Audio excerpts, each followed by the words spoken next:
ಬಾಗೇಪಲ್ಲಿ ತಾಲೂಕಿನ ಪಾತಪಾಳ್ಯ ಹೋಬಳಿಯ ಗಂಟ್ಲಮಲ್ಲಮ್ಮ ಕಣಿವೆಯಲ್ಲಿ ಅಣೆಕಟ್ಟೆ ನಿರ್ಮಾಣವಾಗಲಿರುವ ಸ್ಥಳವನ್ನು ಅಧಿಕಾರಿಗಳೊಂದಿಗೆ ಭೇಟಿ ನೀಡಿ ಪರಿಶೀಲನೆ ನಡೆಸಿ ಮಾತನಾಡಿದ ಶಾಸಕ ಸುಬ್ಬಾರೆಡ್ಡಿ, ನಾನು ಚುನಾವಣಾ ಸಂದರ್ಭದಲ್ಲಿ ತಾಲೂಕಿನ ಎಲ್ಲ ಕೆರೆಗಳಿಗೂ ನೀರು ಹರಿಸ್ತೇನೆ. ಒಂದು ವೇಳೆ ನೀರು ಹರಿಸ್ತಿದ್ರೆ ಚುನಾವಣೆಯಲ್ಲಿ ಸ್ಪರ್ಧೆ ಮಾಡಲ್ಲ ಅಂತ ಭರವಸೆ ನೀಡಿದ್ದೇನೆ. ಅದರಲ್ಲೂ ಪಾತಪಾಳ್ಯ ಬಳಿ ಗಂಟ್ಲಮಲ್ಲಮ್ಮ ಡ್ಯಾಂ ನಿರ್ಮಾಣ ಮಾಡಿ ಜನರಿಗೆ ಶುದ್ಧ ಕುಡಿಯುವ ನೀರು ಕೊಡ್ತೇನೆ ಅಂತ ಹೇಳಿದ್ದೇನೆ.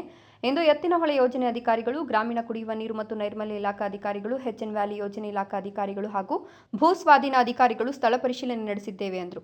ಸುಮಾರು 190 ಕೋಟಿ ರೂಪಾಯಿಗಳ ವೆಚ್ಚದಲ್ಲಿ ಎತ್ತಿನಹೊಳೆ ಯೋಜನೆಯಿಂದ ಪಾತಪಾಳ್ಯ, ಗೂಳೂರು ಹೋಬಳಿಗಳ ಹಾಗೂ ಚೇಳೂರು ತಾಲೂಕಿನ ಹಳ್ಳಿಗಳ ಎಲ್ಲ ಕೆರೆಗಳಿಗೆ ನೀರು ಹರಿಸಲು ಬದ್ಧನಾಗಿದ್ದೇನೆ. ಗುಡಿಬಂಡೆ ತಾಲೂಕಿನ ಕಾಟೇನಹಳ್ಳಿ ವ್ಯಾಪ್ತಿಯಲ್ಲಿ ಬರುವ ಚಿತ್ರಾವತಿ ಬಳಿ ಮತ್ತೊಂದು ಬೃಹತ್ ಡ್ಯಾಂ ನಿರ್ಮಾಣ ಮಾಡಿ ಅಲ್ಲಿಂದ ಪೈಪ್ಲೈನ್ ಹಾಕಿ ನೀರು ತುಂಬಿಸಬೇಕು ಅಂತ ಯೋಜನೆ ಇದೆ. ಒಟ್ಟಿನಲ್ಲಿ ಜನರಿಗೆ ಶುದ್ಧ ಕುಡಿಯುವ ನೀರು ಕೊಡೋದೇ ನನ್ನ ಮುಖ್ಯ ಗುರಿ.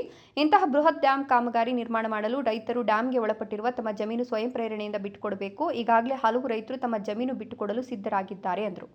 ಸುಬ್ಬು, ಭಾಗ್ಯನಗರ, ರಾಯಲ್ಸ್ ಕನ್ನಡ.